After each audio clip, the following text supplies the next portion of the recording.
భద్రాచల శ్రీ సీతారామచంద్ర స్వామి వారికి ప్రత్యేకంగా పండించి గోటితో వలిచిన కోటి తలంబ్రాలను భక్తులు సమర్పించారు. తూర్పు గోదావరి జిల్లా కోరుకొండకు చెందిన శ్రీకృష్ణ చైతన్య భక్త బృందం గత 14 సంవత్సరాలుగా ఈ కోటి తలంబ్రాల సమర్పణ కార్యక్రమాన్ని నిర్వహిస్తున్నారు.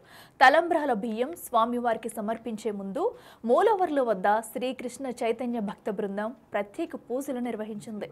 శ్రీరామ తత్వాన్ని ప్రచారంలో భాగంగా ఈ కార్యక్రమాన్ని నిర్వహిస్తున్నామని, ఇక ముందు కూడా ఈ కార్యక్రమాన్ని చేస్తామంటున్నారు.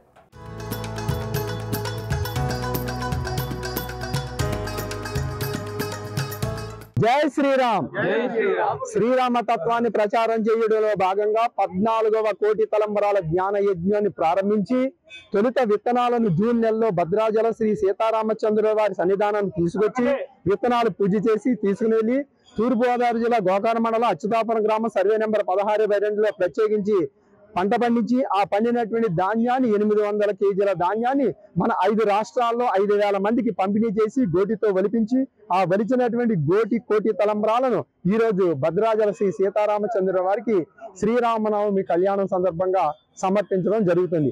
14వసారి భద్రాచల సీతారామచంద్ర స్వామి వారికి, 7వసారి ఒంటిమెట్ట సీతారా కోదండరామ స్వామి వారికి, అలాగే 3వసారి మన అయోధ్య బాలరాముడికి కూడా ఈ కోటి తలంబ్రాలు సమర్పించడం జరిగింది.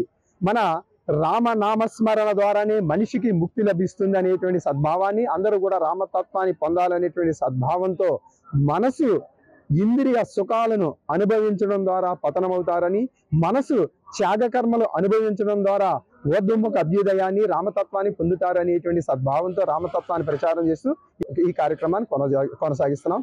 జై శ్రీరామ్.